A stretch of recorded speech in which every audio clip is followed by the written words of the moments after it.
देखो आज ऐसा है ना, हर व्यक्ति ये चाहता है कि मेरे सभी अर्थ पूरे भी हों और मैं भक्त भी कहलाऊं और भक्ति भी करूं। यही मतलब है ना आपका। तो एक उसमें मंत्र है बहुत ही बच्चा कि सर्व मंगल मांगल्ये शिवे सर्वार्थ साधिके शरण्ये त्र्यंबके गौरी नारायणी नमोस्तुते।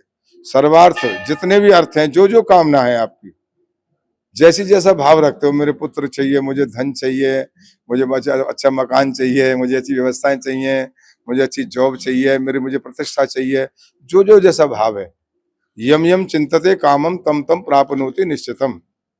माँ की कृपा से वो अवश्य ही उसको प्राप्त होता है, जो जैसा भाव लेके आता है। जाकी रही भावना जैसी, तिन मूरत देखी प्रभु तैसी। जो जैसा जैसा भाव लेकर के आता है वो उसका वैसे ही यहाँ उसको फल मिलता है। रही बात अपने भाव के ऊपर, माँ तो माँ ही है। माँ का तो हम कोई शब्दों से कोई उदाहरण नहीं दे सकते हैं। माँ का जो स्वभाव है, स्वाभाविक स्वभाव है, जननी और जगत जननी। जो जननी है, जो जन्म देती है हमें, वो, और जगत जननी जगदम्बा है वो।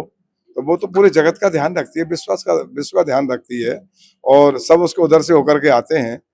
तो उसमें जैसी जैसी भावना लेकर के यहाँ आते हैं, आपको भक्ति चाहिए, मोक्ष चाहिए, धन चाहिए, जो भी चाहिए वो प्राप्त होगा, और भक्त भी कहलाओगे, भक्ति भी होगी। लेकिन हमारे कर्मों का जो है क्षेत्र जो हमें सौंपा गया है, हम धर्म शास्त्रों का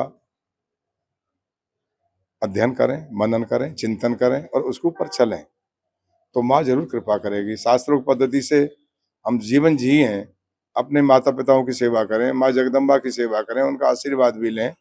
अब हम यहाँ मंदिर में तो नाक रगड़ते रहे, लेकिन अपने जिन्होंने हमको जन्म दिया है, पालन पोषण किया है, उनका हम ध्यान न रखें तो फिर माँ भी कुछ नहीं दे पाएगी, क्योंकि शुरुआत तो वहीं से होती है ना। उनके अंदर भी सिया राम में सब जग जानी, करूं प्रणाम जोर जुग पानी। सबके अंदर माँ का स्वरूप विराजमान है, आत्मा परमात्मा का अंश है। तो वो सबसे ही हमें आशीर्वाद चाहिए, तो माँ से भी आशीर्वाद प्राप्त हो जाएगा। जा पर कृपा राम की होई और ता पर कृपा करें सब कोई।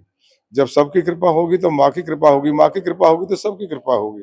इसलिए छोटा सा और बड़ा सा जो मंत्र है वो सर्व मंगल मांगल्य, सब मंगल चाहते हो, सब दसों दिशाओं में मंगल चाहते हो। दसों दिशाओं में अगर मंगल चाहते हो तो भाव कुभाव अनक आलसहु और नाम जपत मंगल दिस दसहु। नाम सिमरन करना पड़ेगा। आप जय माँ जय दुर्गा जय दुर्गा, ओम ऐं ह्रीं क्लीं चामुंडाय विच्चे सर्वमंगल मांगल्ये शिवे सर्वार्थ साधिके शरण्ये त्र्यंबके गौरी नारायणी नमोस्तुते। कोई भी मंत्र ले लीजिए, लेकिन भाव परिपूर्ण होना चाहिए, आस्था और विश्वास के साथ, है जी। आस्था और विश्वास होगी तो आपको पूर्ण रूप से फल प्राप्त हो जाएगा।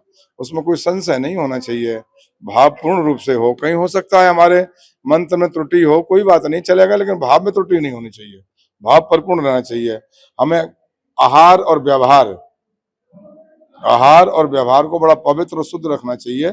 आहार बहुत अच्छा लें, सात्विकी भोजन लें, और सबसे व्यवहार बहुत सुंदर रखें।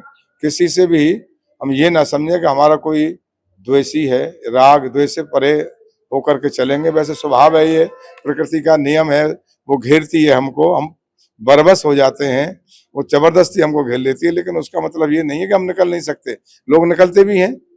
हमारे ऋषि मुनियों ने जो रास्ते बताए हैं उसमें से निकलने के लिए, तो हमें निकलना भी चाहिए उनमें से। माँ से आशीर्वाद प्राप्त करें कि हम राग द्वेष से ऊपर उठ करके काम करें और माँ के चरणों में लगे रहें। अपना जो मनुष्य जीवन जो है बड़े सौभाग्य से प्राप्त होता है।